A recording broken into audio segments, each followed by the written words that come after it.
প্রথমে আমাদের যে 5 রকম কলাই আছে সেই কলাইটাকে ধুয়ে নিয়ে মেরে ভেজে নিতে হয়, সেটাই ভেজে নিচ্ছি। আমরা জল গরম চাপিয়ে দিয়েছি, আর এদিকে কি কি দেব সেটাই দেখ।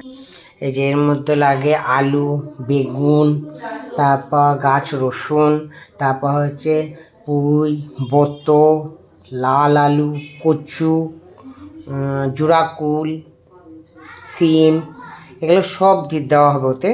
তারপর লাগবে কি গড়গড়া, যেটা 11 পিস লাগবে চাল গুঁড়ি, সেটা পুরোটাই দেখাবো। এগুলো দিচ্ছি তারপর দেখাচ্ছি। গরম হয়ে গেছে, এবার তার জন্য যে কলাইটা দিয়ে দেবে, দিয়ে দাও কলাইটা। বেশি লাগছে কিনা, যে কলাইগুলো সব দিয়ে দিচ্ছি একে একে। এবার সবজিগুলো সব দিয়ে দেবো একে একে। আলু দিচ্ছি,